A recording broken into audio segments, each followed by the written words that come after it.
37.3 million Americans have diabetes. That's 11.3% of the population. 96 million have prediabetes, and 8.5 million don't even know that they have it yet. Diabetes is the 7th leading cause of deaths in the U.S. That is just insane to me. And it seems to me that this is the real pandemic, or well, insulin resistance is. And that's what we're going to be talking about today. What it is, the signs and symptoms, the causes, and what will happen if you don't get it under control. And then we will cover what we can do to reverse it. So if you don't know, insulin is a hormone that's made in your pancreas, and its job is to remove the sugars from your blood and send it back into your tissues. So some of the signs and symptoms of insulin resistance is chronic fatigue, sleep apnea, stubborn belly fat, and the inability to lose weight, cravings for sugar and carbs, retaining water, skin tags around the neck, eyelids, and underneath the armpits, as well as pigmentation of your skin, migraines, hormonal acne, hair loss, high blood pressure, and high cholesterol. If you're a woman, hair growth on your face and irregular cycles. And if you're a man, low testosterone. Well, the crazy thing about insulin resistance is it can take 5 to 10 years before your doctor even knows that you have it. And by then it's developed into type 2 diabetes. Insulin resistance not only leads to diabetes, but also to non-alcoholic fatty liver disease, kidney disease, PCOS, infertility, cardiovascular disease, strokes, and cataracts.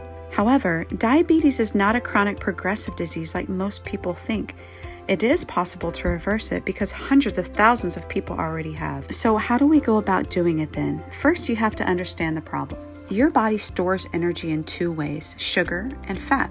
Well, the sugar that you consume, it stores in your liver as glycogen. But there is limited space in your liver, so once the space runs out, the sugar goes into your bloodstream, then spiking your insulin, and your insulin's trying to bring it back down, right? And it's just a vicious cycle of eating sugar and carbs, spiking your blood sugar, and then eating again before it's even had the chance to bring it back down. Now, keep in mind that optimal levels of sugar in your blood is only 1 teaspoon. That's it. But your liver is already full and is pushing all that excess into your blood, causing the spike of insulin constantly.